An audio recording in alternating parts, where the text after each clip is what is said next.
Hello, and welcome to another episode of Little Fish. This is the bonus Monday episode where we put down our favorite facts from the last 7 days and we go through the facts that you have sent us via podcast@qi.com. Thank you everyone who has done so. We've had an amazing collection of facts sent in this week. Let's get to it. Who wants to get going?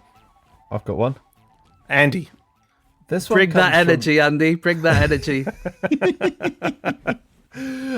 This is from Stephen Turner, and it's a very good email. It combines a good fact and then a bit of abuse and then a bit of praise. Right. It's got a bit of everything. Do you want to miss out the middle bit? No, I think you need it. It's abuse of me, though, so don't worry. So it's all Maybe miss the fact. I'm happy with just pure abuse.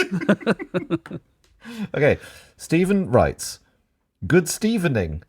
Brackets, my name is Stephen, and although this is my standard chat-up line, it barely works in real life as it is predicated on knowing my name beforehand." I think that's fair. And only meeting people at night.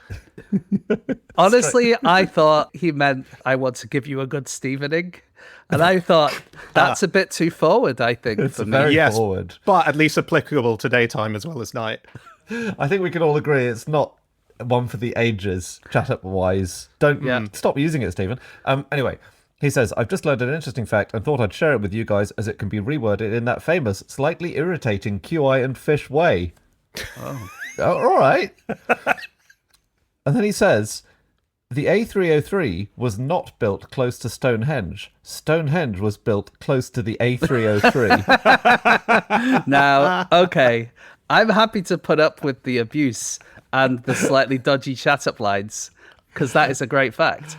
That is fantastic. Yeah. He says, it turns out the A303 follows an ancient trade route and has been in use for thousands of years. I recall a few years ago, Andy buffoonishly repeated a fake fact about the motorway in Cornwall following the migration routes of Ice Age mammoths or something, so I thought I'd double check. I have checked it as well, Stephen, and I think it's about 50-50, because there is this ancient route. It was used several thousand years ago.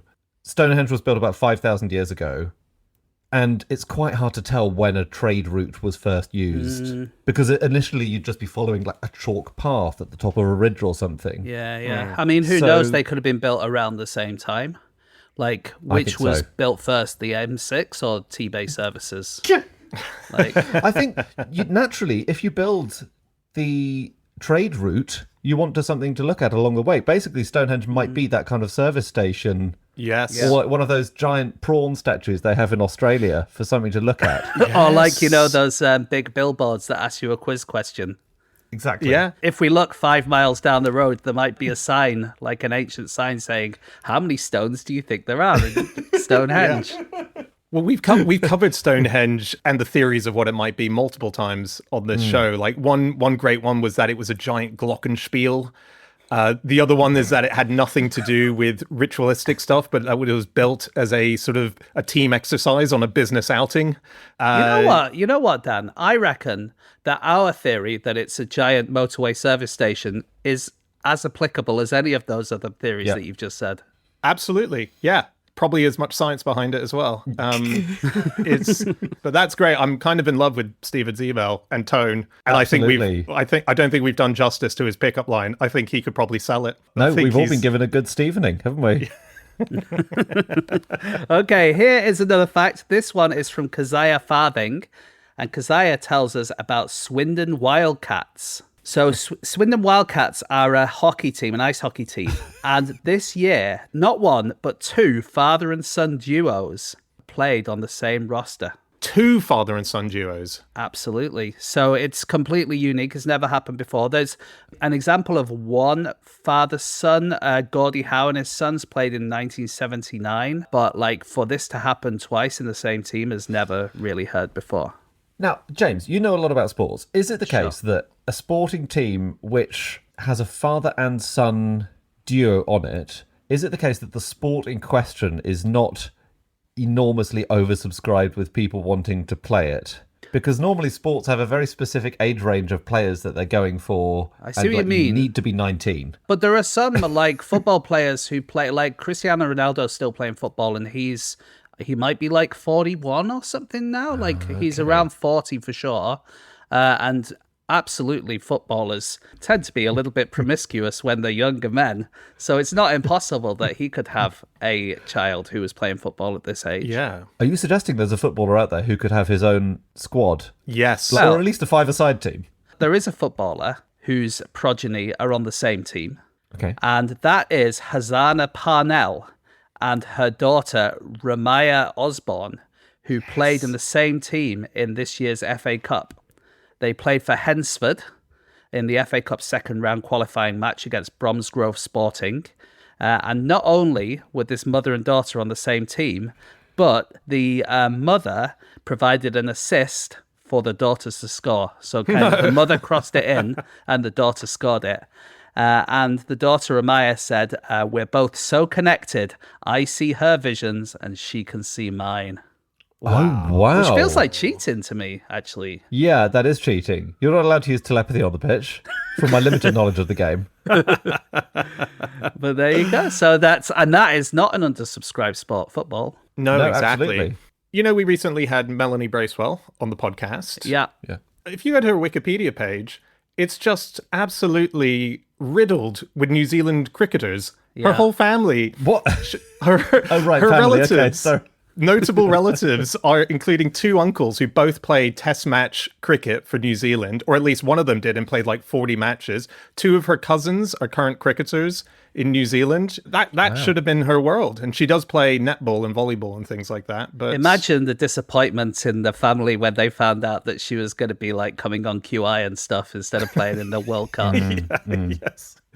Hey, why don't I move us on to another fact? We got a fantastic one here from Tanya Thamkurufat. It's a surname that I've definitely butchered, Tanya. Canadians have special crisps to eat during storms. This is so good. Yeah. Okay. So she sent the fact which says, I learned that in Canada, there's a tradition of eating storm crisps. And it's such a popular tradition that there are chips made specifically to eat while hunkering down at home during these storms. So I looked into it. This is true. This originates back in 2014 when there was a radio broadcaster called Stephanie Dommett who was on the radio talking about an incoming storm. And she said she had an intention to purchase certain chips and dips to prepare for the storm. And they started talking about this as storm chips, and this has become an actual thing. I don't think that's a proper tradition. I'm sorry to cut across you, Dan. I just Really? think... No, it's a growing thing. Are they especially strong crisps? The tradition is that you would buy crisps, but there is now a company that has trademarked Storm Chips and produces Storm Chip bags that you can buy in the shop. So it's very specifically for it. Now, I asked a Canadian friend of mine whether or not he had done it or heard of it. He said no, but he looked into it and he concedes it's very predominant in a different bit of Canada. Okay, guys, what's everyone's Storm Crisp? This is like my version of Desert Island Discs. You're going to be trapped in a never-ending storm in your home, and it's never, ever going to end, and you can only have one kind of crisp. Okay, shall I tell you mine? Yeah. Yes, please. Hula hoops. Original, salted, barbecue. Oh, the flavor doesn't really matter. Okay. And that's because if you have like a tube, it has a very special sort of aerodynamic signature, which will, like one of the best paper airplanes you can make is like just a circle of paper. And when the air rushes through it, it keeps it up in the air. And so I think that I could like make these hula hoops sort of hover in front of my mouth and then eat them like a Pac-Man. Right. That's impeccable reasoning. That's incredible. It's such good reasoning that I cannot think you have not thought about this before. I like all of the aerodynamic properties. Can I just say, storm outside your house? Andy, we've been doing this show for like over 10 years. Yeah. All this says is that you have no trust in my sense of whimsy, that you think I can't just make this up on the spot. Did you cheat and look at the notes for this before, James? I just feel like there's no way that whimsy is coming up on the spur of the moment. I feel like who's under your desk? Is there a writer under your desk handing you up bits of whimsy? Have you got Michael McIntyre down there? I just like Sensations Thai sweet chili. I just want to eat it. I'm not trying to make it float. I would use those pickled onion Monster Munch and gear together the teeth or the claws on each one and build a rudimentary clock. That's what I'd do. Yes. Very good, Andy, yeah. Thank you. You saw the padding he did, James, earlier, trying to work out how you were writing. He was writing that in his head while he was doing all that. Yeah, I've got Jasper Carrot here, and he's been racking his brains. Here is a fact from Siddhartha Basu, who gives us a little bit more grist for Andy's book of things that sound like they're named after the thing they are, but actually are named after a person or the other way round. Very nice. We're still working on the title, but this this is a bit of news from the last few weeks because Marco Rubio, the American politician, tweeted today another transformer explosion at the German dam in Bolivar State caused another massive blackout. And he was complaining about what he thought was a problem in Venezuela due to the government, to which he got a reply saying, Senator Marco Rubio, an important transformer exploded in Bolivar. Of that, you're correct. However, it was not in a dam, and it was not German. My name is German Dam. I am one of the journalists who published the information. Wow. And what he had done was seen the name Herman, I suppose you pronounce it, Herman Dam, and thought that it was an actual dam, but actually it was just the name of this reporter. Beautiful. So it doesn't quite fit in your book, but maybe as part of the intro or an appendix. I think we can have a chapter for that, with like unusual cases. I don't know if you guys, I don't think I've told you this. I've actually made a document on my desktop now. Have you? Yeah, and it's now, thanks to your contribution there, James, got 6 entries in it. Wow. Oh my gosh. Have we heard all 5 other ones on the show over the years? Yeah, you have French's mustard, German chocolate cake. Oh, German chocolate cake and German dam. They can go together. Yes. The children's python, the Outer Bridge, which is named after someone called Outer Bridge, and Valentine's meat juice. You know how you have pitched about 200,000 different sitcoms on this show, and Yeah. none of them has yet to be made? Yeah. Do you have a document open for each one of those? Do you And know? if so, what is your memory storage plan? I've not written them down because I assume, maybe this is naive, but I assume that someone's going to get in touch. I know that we get big shots listening to us. I can tell that from the state of the inbox. And I just assume that one day a Spielberg or maybe a Nolan will get in touch. Maybe Christopher Nolan, having done the Odyssey, will say, actually, I think we should do Clown Priest, the series, and make that the next big thing. I reckon what happened is Edgar Wright was writing that email to you, and he heard the episode when you said he wasn't cool, and he just went, "Nah, I'm gonna get McIntyre instead." You're absolutely right. What was the one? Because he would be perfect for that one. What was it? It was something cop. Do you remember that? They were all something cop. They're all cop. Tiberius Cop was one. That's it. There was the Cop. Tetris Cop or something like that. Yes, there is. Dimly. I just know that these are good ideas. That's the terrible thing. I don't know why they're not being made. I think maybe it's because we're not in the era of the cop drama right now. Like, many of your ideas are like Balloon Cop or Candle Cop or whatever, right? But there's not many of those shows being made right now. It's like- more like Line of Duty is procedural. Yeah. And this is very much more, what if there was a cop who was also the Emperor Tiberius and there's no Yes. procedure there? Yeah. You're right. I think that's what people like. People like a crime and it's solved, but we see all the workings going on in the background. It's not so much about the cop having a wacky personality trait these days. I want to see a series about a struggling author who's been trying to sell multiple cop TV Whoa. shows. Whoa, struggling is loaded language, Dan. Loaded like the gun of Struggle Cop.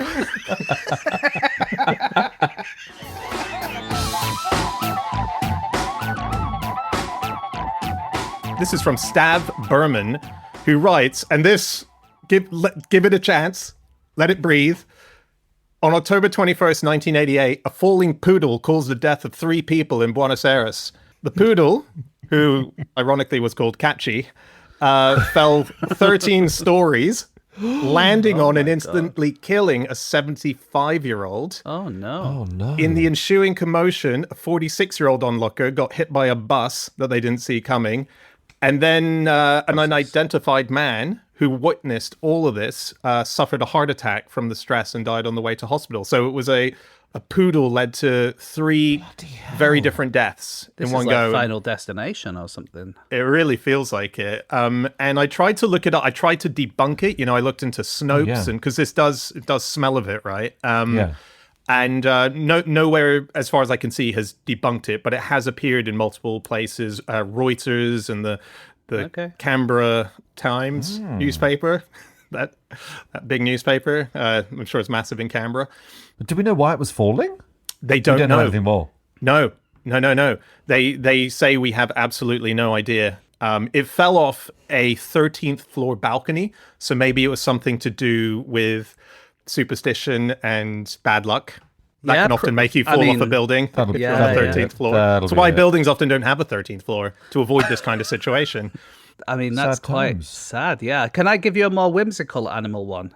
Oh yeah. This one came from Stephen Corcoran, and it's just a sentence that in 2024, a Portuguese plane was grounded for 4 days after 130 hamsters escaped on board. As far as I could see, there were no deaths involved in this one. Basically, they were in the cargo hold, and they managed to escape, and they ran riot, and it took them days to get them all out because they had to find 132 hamsters inside this aeroplane, and the aeroplane holds are pretty big, and eventually they managed to get them on the 4th day. It's bloody hard to get a hamster out from a tight place. Okay. Okay. All right, Richard Gere. What on earth? Which tight place have you experienced a hamster in? I just mean they like narrow dive. There's nothing I can say now. There's nothing I can say that makes it sound like I haven't been indulging in unnatural practices. I simply mean they like narrow, constricted spaces. They crawl into tunnels and holes. And I used to have hamsters when I was little, and they would get, if they got loose around the house and they got under the dishwasher or behind a bookcase or something. Or up your ass. Yeah, all right. Okay.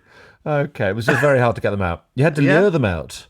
And of course, they were labelled, weren't they, James? They were labelled 1 to 70 and then 72 to 133. So everybody thought there was one hamster left. That would be genius.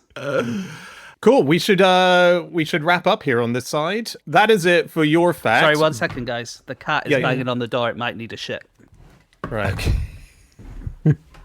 Sorry. I could hear it banging. Could you? Yeah. She's Yeah. just trying to get in the room because I closed the door. So I thought there was a chance it could be a proper emergency.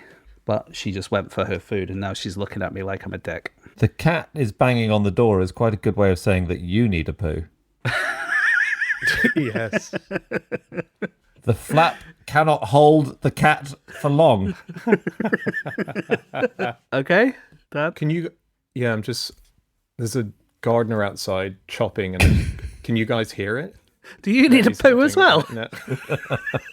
The gardener is chopping. The log is about to tumble to the ground. Oh dear. All right. There we go. I'm so sorry, guys. There's a huge chocolate bar it's being forced into the room. I've just got to go. Excuse me. All right, here we go. Okay, that is all of your facts for this episode. However, before we wrap up, we need to hand out some facts. That's right. If you are a member of Club Fish, the highest tier, which is friend of the podcast, you will become owner of one of the facts from our archive. That's 12 years of headline facts, and you will be the custodian of one of them. As well as that, you're going to be sent a digital certificate. So check it out. But for now, let's hand some out. So who wants to go first? I'll go first. This fact now belongs to Elliot. And Elliot, your fact this week is that male turkeys blush when they see female turkeys. Oh, Christmassy one. Yep. Romantic, so Yeah. Valentine's Day as well. Thanksgiving-y because of turkeys as well. It's quite an all-rounder, this fact, isn't it? But I think what it is like turkeys, they have the wattle, which is like the reddish bit of skin that's below their chin. And they also have a red sort of, what's it called? The comb. Oh, yeah. But these things, they get darker in color when the blood rushes to them. And for turkeys, that happens when a male sees a female. Lovely. Very cool. I've got one that goes out to Andrew, and it's that the composer of Jingle Bells also wrote the song We Conquer or Die. And I think this was a guy called James Lord Pierpont, and I believe fought in the US Civil War for the South and wrote various punchy battle hymns. And that was his sort of light relief, I suppose, was Jingle Bells. Unless there's like an underlying meaning behind Jingle Bells that we don't know about. Jingle bells, jingle bells. The South has been betrayed. That kind of stuff. Yeah. The original lyrics. I go on here for Tim Oxenford. And this is the fact that Franz Kafka once convinced his whole family that Einstein's theory of relativity would cure his tuberculosis. Wow. Yeah. Right. I love Kafka. He's one of my favorite authors, and he just worked in like a bureaucratic office, didn't he? Which he really hated, and then he would just go home and write these incredible stories. And then didn't really become famous from them, I think, in life. No, I don't I think. Or think didn't publish a huge amount. When he asked for his papers to be burned after his death, but the person who was given that task went, "Nah, I'm going to publish them." So we actually found out a lot about his writings against his wishes. I especially loved reading them when I was working in offices. Like, I reckon for anyone who works in like an office job, reading Kafka is just, it really sort of makes you think, well, maybe this is not so bad.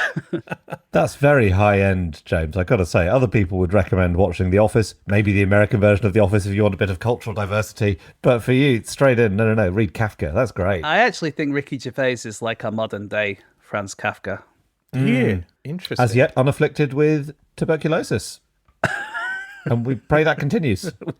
Okay, here's another fact. This one now belongs to Sean Belton. Sean, your fact is that dead geckos still stick to walls for at least half an hour. That's a nice fact. And you can print out the certificate we send you, Sean, and you can stick this to your wall. With a gecko. Yeah, exactly.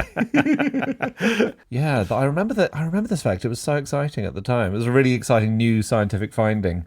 Here's another one. This goes out to Cara Chrysostomo. And the fact is, in 2013, a group of people tried to crowdfund London's first UFO museum. Their target was $1 million. They only managed to raise, however, $370. Wow. That's not good. It's a big gap in the fundraising, yeah. When did we do this fact? Would this have been probably 2015 maybe? Or? I reckon Just about. so. It was just. I think it was just about then. Yeah.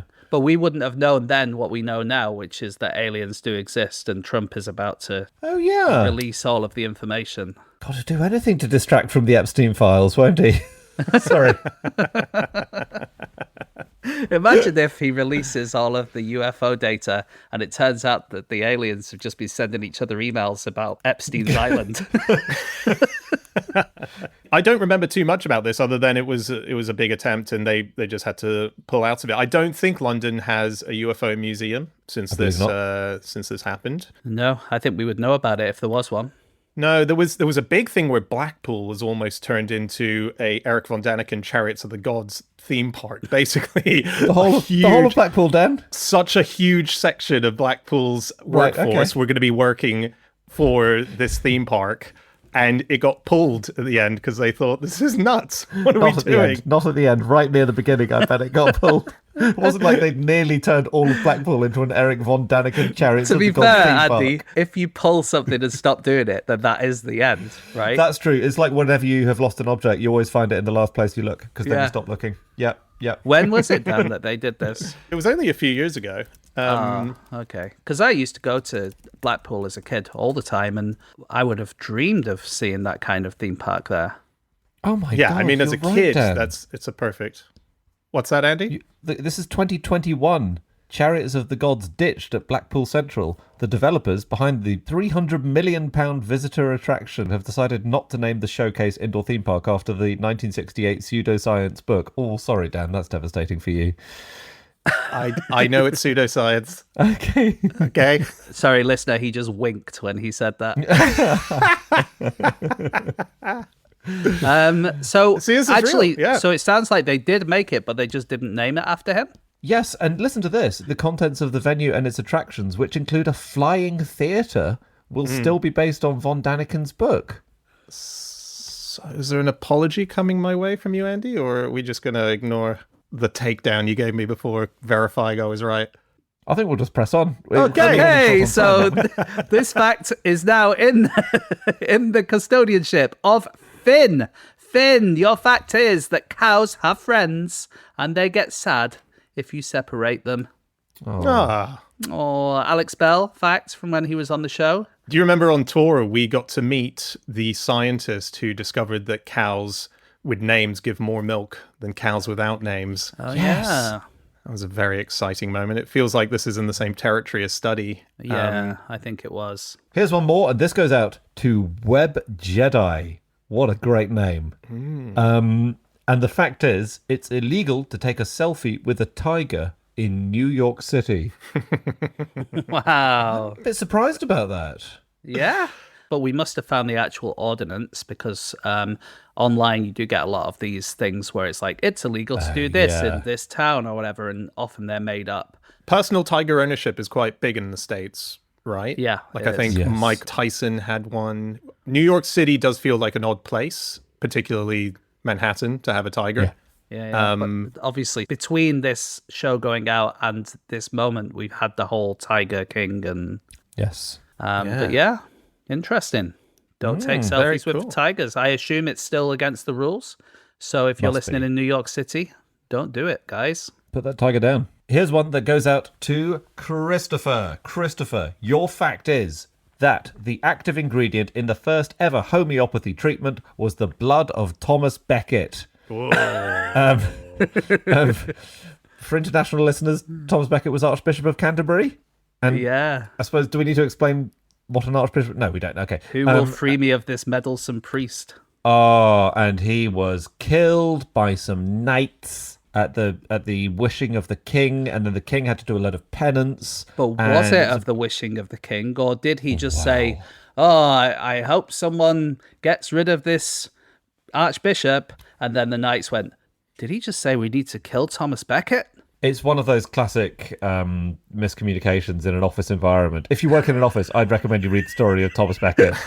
And the idea is he was venerated at the time, and all the Catholics in the country thought that he would become a saint, which indeed he did. And what they did was they took his blood, and so that everyone could get a little bit of it, they put a tiny bit in some water and then gave everyone some of the water. And we supposed that that's very similar to how homeopathy I guess the big question is, I guess the big question is, what works better for tuberculosis, Einstein's theory of relativity or the blood of Thomas Becket? I think equal. Mythbusters did that, didn't they? They I'm sure did, Mythbusters sorry. have done That's that actually one. a classic app. Yeah, sorry. Sorry, guys. All right, well, listen, we're going to have to wrap up, but congratulations to Web Jedi, to Finn, Cara, Christopher, Sean, Tim, Andrew, and Elliot. You are now the custodians of all of these great facts. You will be getting a digital certificate that you can put up on your wall with a dead gecko holding it up. And if you want to become part of this as well, I suggest you go to patreon.com/no such thing as a fish, because that is where you'll find the gateway to Club Fish. There's lots of different tiers, but at the highest one, friend of the podcast, that is where you can be given your own fact. But do check out the other tiers, because there's so many great things that we're doing on there at the moment, from drop us a line through to other bonus episodes. There's quizzes. It's a great place to be. So sign up now. But that's it for today's episode. So we're going to see you again on Friday with a main fish episode, and we'll be back next Monday with another little fish. We'll see you then. Goodbye.